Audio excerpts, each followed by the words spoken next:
Merhaba dostlar, ben Ozan. Fiyatlar değişti, yeni modeller geldi. Genel anlamıyla dengeli 20.000'den 30.000'e kadar alınabilecek en mantıklı telefonları inceleyeceğiz. Ve bu serinin daha alt bütçeli 20.000 TL altı olan versiyonunu da yapmıştım. Onu da kartlara koyarım veya bu videodan sonra kanaldan izleyebilirsin. Baştan belirteyim, her zamanki gibi bu videoda herhangi bir sponsorluk yok. Ve bu cihazların hepsinin en ucuz güvenilir satın alma linkleri açıklama ve yorumlarda var. Oradan rahatlıkla alabilirsin. Ayrıca bu telefonların hepsinin detaylı incelemeleri kanalda var. Cihazları anlatırken kartlara koyacağım. Şimdi hiç uzatmadan listenin en ucuz telefonuyla başlayalım. Burada Honor 200'ü görüyoruz. 7.7 mm kalınlık ve 187 gramlık ağırlığıyla özellikle boyutunu oranla düşündüğümde hem ince hem de hafif bir telefonla beraberiz. Ama hem arka kapak hem de çerçeveler plastik bir yapıyla geliyor. Bu fiyat bandında malzeme kalitesi olarak rakiplerinin biraz gerisinde olduğunu söyleyebilirim. 6.7 inç AMOLED Full HD Plus 435 ppi piksel yoğunluğuna sahip. Tabii ki HDR, DCI-P3 renk uzayı ve 10 bit renk derinliği gibi üst düzey teknolojilerle de birlikte geliyor. Ekranda renkler, kontrast oranı ve doygunluk tarafında gerçekten başarılı bir telefonla birlikteyiz. 5 milyona bir kontrast oranı buradaki en önemli artılardan. 4000 nit maksimum parlaklığı görüyoruz. Donanım tarafında Snapdragon 888'e yakın bir işlemciyi, yani Snapdragon 7 Gen 3'ü görüyoruz. 12 GB RAM, 512 GB depolamayla da birlikte geliyor. Ana kameramız 50 megapiksel, f1.9 ve OIS desteğine sahip. Sony'nin IMX906 sensörü burada kullanılmış. İkinci kamera 12 megapiksel ultra geniş ve üçüncü kamera olarak da 50 megapiksel f2.4 telefoto lense yer verilmiş. Ön tarafta da 50 megapiksellik 4K 30 FPS çekebilen bir kamerayı görüyoruz. Arka kamerayla da 4K 30 ve Full HD 60 FPS çekimler yapabileceğiz. Yazılımda da Android 14 ve MagicOS 8 ile birlikte geliyor. İkinci sırada özellikle performans ve kamera anlamında 20.000 bandının en dengeli telefonu S23 FE önümüze çıkıyor. Arka kapak cam, çerçeveler alüminyum, 6.4 inç dinamik AMOLED 2x panel ve Full HD Plus çözünürlüğün yanında 120 Hz adaptif bir yenileme burada sunulmuş. Telefonda bir şeyler izlerken günlük kullanımda gayet canlı ve akıcı bir ekranla karşılaşıyoruz. Ama önceliğiniz oyun değil, genel kullanım, sosyal medya, ortalama bir kullanıcıysanız verimlilik ve batarya olarak da bu fiyatlarda en mantıklı telefon diyebilirim. Burada Exynos 2200 işlemcisini görebiliyoruz. Oyunlarda en üst ayarlar 60 FPS'i rahat bir şekilde görebiliyoruz. Ana kameramız 50 megapiksel f1.8 OIS desteğine sahip. İkinci kamera 12 megapiksel f2.2 ultra geniş açı ve 8 megapiksel 3x optik zoom telefoto kameramız var. Videolarda 4K 60 FPS OIS destekli çekimler yapabiliyoruz. Ön tarafta da 10 megapiksel f2.4 diyaframlı Galaxy S22 ile aynı ön kamerayla karşılaşıyoruz. 4500 mAh batarya 25 Watt hızlı şarjla beraber geliyor ve kutu içeriğinden herhangi bir adaptör çıkmıyor. Üçüncü sırada 25.000'e kadar bu fiyat bandının performans kralı Poco F6'yı görüyoruz. Arka tarafta mat bir cam yüzey kullanılmışken çerçeveler plastik. Fakat ben aynen X6 Pro'da olduğu gibi kasa yapısı olarak Poco F6'nın da ucuz, kalitesiz bir hissiyat yaratmayacağını kesinlikle söyleyebilirim. Kalınlık ve ağırlıkta 7.8 mm kalınlık ve 179 gramlık bir ağırlığa sahip ve bu kez gerçekten ince ve hafif bir telefonla beraberiz. 6.67 inç Full HD Plus 120 Hz tazelemenin yanında 5 milyona bir kontrast oranı, 12 bit renk derinliği, HDR10 Plus Dolby Vision desteğiyle Xiaomi ekranı dolu bir şekilde karşımıza sunmuşken hem akıcılık hem de görsel deneyim yönünde yine bu ekran bir amiral gemisini de aratmayacak seviyede. Şimdi Ozan, F6'nın en büyük olayı ne derseniz burada kesinlikle en önemli kısım donanım tarafı. Snapdragon'ın en güncel ve ilk kez Poco F6'da gördüğümüz 8S Gen 3 işlemcisiyle karşılaşıyoruz. 4 nanometrelik bu işlemcimiz performans anlamında performans olarak 8 Gen 2 ile başa baş bir seviyede. Zaten oyunlarda da piyasadaki tüm oyunları en yüksek ayarlar 60 FPS, düşük orta grafik arasında da 90, destekleyen oyunlarda da 120 FPS'i rahat rahat verebilecek. Kamera tarafında üçlü gözüken fakat ikili bir kamera ile karşılaşıyoruz. Burada 50 megapiksel ve diyafram açıklığı ciddi anlamda düşürülmüş. Bu sayede fotoğraflar ve video tarafında ışığı daha dengeli alabilecek. İkinci kamera 8 megapiksel ultra geniş ve ön tarafta da 20 megapiksellik Full HD 60 FPS çekebilen bir kameramız var ve nihayet arka kameraya da 4K 60 desteği geldi. Artık video performansının da iyileştiğini söyleyebilirim. Bataryada 5000 mAh'lik bataryayı ve 90 Watt'lık hızlı şarjı görüyoruz. Kutu içeriğinden bu adaptör de çıkıyor. çıkıyor. 90 wattlık adaptörün kutudan çıkması çok önemli bir artı. Android 14 ve HyperOS ile beraber geliyor. Stereo Dolby Atmos hoparlörler kullanılmış. Suya ve toza karşı da IP64 ile 1,5 metre suya 30 dakika boyunca dayanabiliyor. 4. sırada artık güncel bir cihaz olmadığından dolayı çok fazla önermediğim ama iOS bir telefon istiyorsanız bu fiyatlarda hiçbir alternatifi olmayan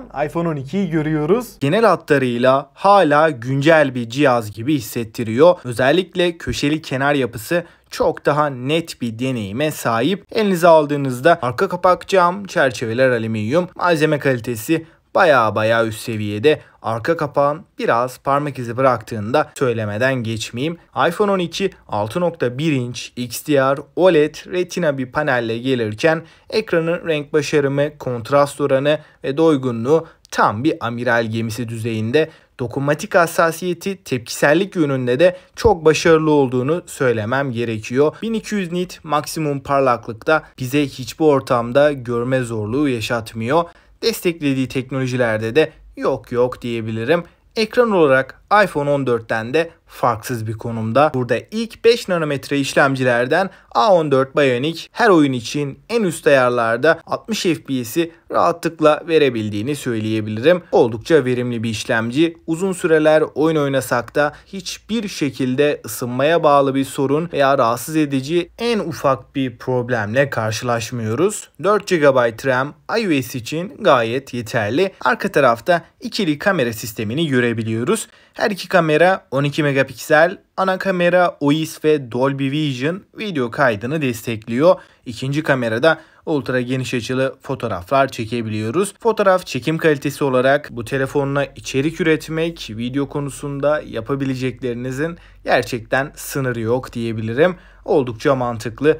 Ön kameramızda 12 megapiksel ve bu kamerada 4K 60 FPS destekliyor. Genel fotoğraf ve video kalitesi fiyatına oranla kesinlikle hak eden bir düzeyde. Tüm kameralarının dengeli olduğunu düşünüyorum. 2815 mAh batarya ve 20 Watt hızlı şarj desteğini beraberinde getiriyor. Kablosuz şarj desteğimiz de var. 5. sırada hem oyun performansı hem de kameranın fotoğraf tarafı benim için birinci öncelik diyorsanız Xiaomi 14'te çok mantıklı. Buradaki tasarım bir yerden tanıdık geliyor. Hangi telefon çıkaramadıysanız ben hatırlatayım. Poco X6 Pro ve F6 Pro. Arka kapak cam, çerçeveler alüminyum. Bu noktada gerçekten beğendim ve kasanın malzeme kalitesi de iyi seviyede. Ekran tarafında da 6.67 inç AMOLED Full HD Plus 446 ppi piksel yoğunluğuna sahip ve 144 Hz tazelemeyi burada görüyoruz. HDR10, Dolby Vision, 5 milyona bir kontrast oranı gibi üst düzey teknolojiler yine bu ekranda var. Ve donanım kısmında aynen tasarım kısmında olduğu gibi yine tanıdık bir işlemciyle beraberiz. Burada Dimensity 8300 Ultra'yı görüyoruz. 12 GB RAM ve 256 GB depolamayla beraber geliyor. PUBG, Call of Duty Mobile, Genshin Impact gibi yüksek grafikli oyunlar en düşük ayarlarda 90 FPS, en yüksek ayarları aldığımızda da 60 FPS'i rahatlıkla alabiliyoruz. Ana kameramız 50 megapiksel ve burada Leica'nın Similux lensi kullanılmış. F1.7 OIS ve HDR desteğiyle de beraber geliyor. İkinci kamera 12 megapiksel f2.2 ultra geniş ve üçüncü kamera olarak da 50 megapiksellik Leica'nın telefoto lensine yer verilmiş. Ve nihayet T serisinin baz modeline 4K 60 FPS desteği geldi. Video kalitesi artık amiral gemisi cihazlara çok yakın bir seviyede. 5000 mAh batarya ve 67 Watt hızlı şarj desteğine sahip. Stereo hoparlörler var. Dolby Atmos ve Hi-Res Audio sertifikasına sahip. Suya ve toza karşı da IP68 ile olası su sıçramalarına karşı korunuyor. 6. sırada tasarımı, performansı, güncelleme desteği ve kameranın video tarafında tam bir amiral gemisi olan S24FE'yi görüyoruz. Tasarımsal açıdan S24FE'ye baktığımda ilk dikkat çeken nokta daha büyük ve daha ince bir telefonla karşılaşıyoruz. Burada kasa yapısı, kenar çerçeveleri daha keskin hatlarla geliyor. Arka kapak cam, çerçeveler alüminyum. Çerçeveler S23FE'ye oranla inceltilmiş durumda. 6.7 inç dinamik AMOLED 2X panel, Full HD Plus çözünürlük ve 120 Hz tazelemeyi görüyoruz. Bunun dışında HDR10 Plus, DCI-P3 renk uzayı, 5 milyona bir kontrast oranı gibi bir ekranda görebileceğimiz en üst düzey teknolojiler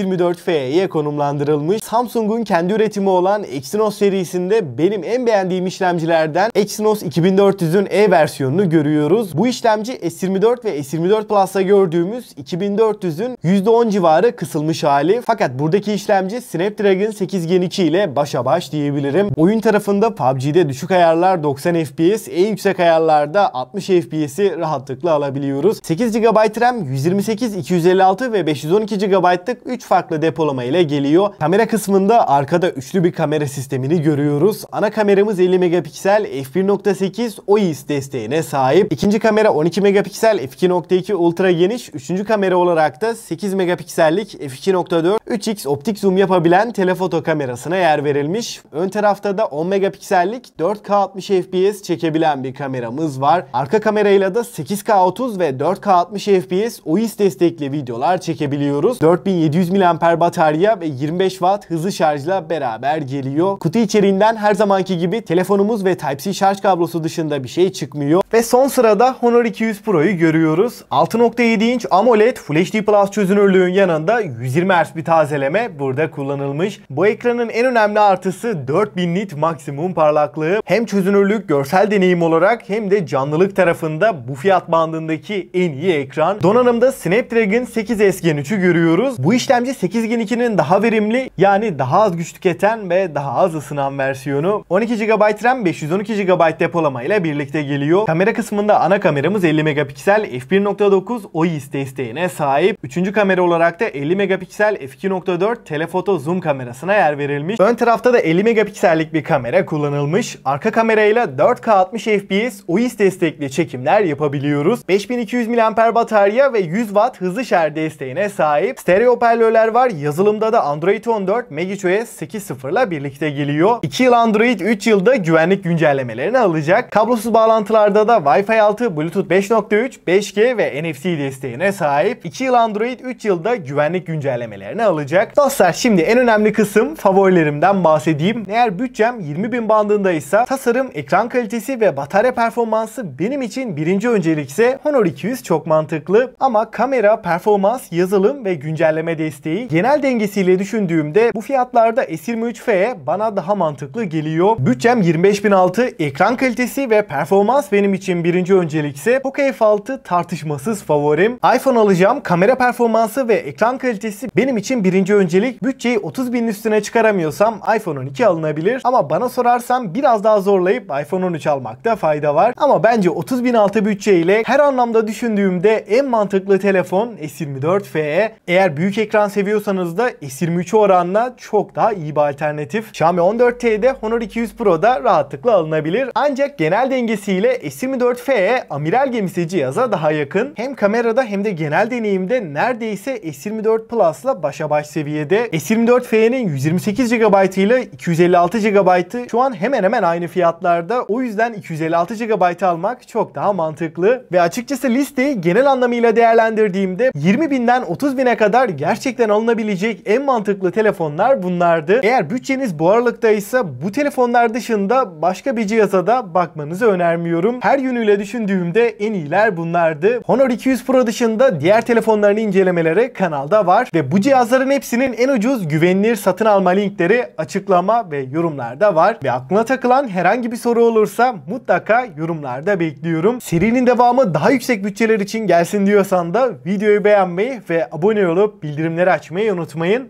Ben Ozan. Sonraki videoya kadar hoşça kalın.